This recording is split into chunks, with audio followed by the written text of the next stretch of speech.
પ્રભુ ઈસુ ખ્રિસ્તના પવિત્ર નામમાં પ્રેમી સલામ. પવિત્ર બાઇબલમાં યોહાનની લખેલી સુવાર્તા અધ્યાય 11 વચન 9 અને 10માં આ પ્રમાણે લખવામાં આવ્યું છે. ઈસુએ ઉત્તર આપ્યો કે શું દિવસના 12 કલાક નથી? દિવસે જો કોઈ ચાલે તો તે આ જગતનો પ્રકાશ દેખે છે, માટે ઠોકર ખાતો નથી. પણ જો કોઈ રાત્રે ચાલે તો તેનામાં પ્રકાશ નથી, માટે તે ઠોકર ખાય છે. આ વચનમાં 3 વિશેષ બાબતો વિશે તેના ઉપર આપણે ધ્યાન કરીશું. અને એ 3 વિષય છે 12 કલાક, દિવસે ચાલો અને રાત્રે ચાલો. આ ત્રણેયના સંબંધમાં એક વિષય છે અને તે છે પ્રકાશ. પ્રકાશ મનુષ્યને જોવાને માટે સહાયક છે.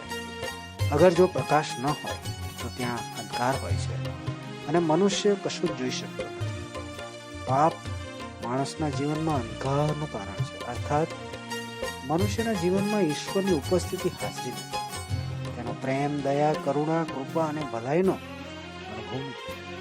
પરમેશ્વર પાપને સખત ઘૃણા કરે છે, માટે તેમના દ્વારા ઠરાવેલ દંડ એ નરક છે. પરમેશ્વરની ઉપસ્થિતિ મનુષ્યના જીવનમાં પ્રકાશ છે. અંધકારમાંથી મનુષ્ય કેવી રીતે પ્રવેશ કરી શકે છે?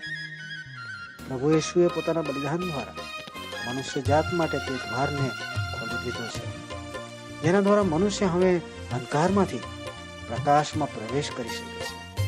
પરંતુ આ દ્વારની ચાવી તો કેવળ વિશ્વાસથી જ છે. એનો અર્થ છે, જો કોઈ પ્રભુ યેશુ પર વિશ્વાસ કરે છે તે આ દ્વારમાં પ્રવેશ કરી તે અંધકારમાંથી નીકળી પ્રકાશમાં પ્રવેશ કરે છે. તમે પણ આ દ્વારથી પ્રવેશ કરી શકો તે માટે પ્રભુ તમને સહાય કરે. ધન્યવાદ.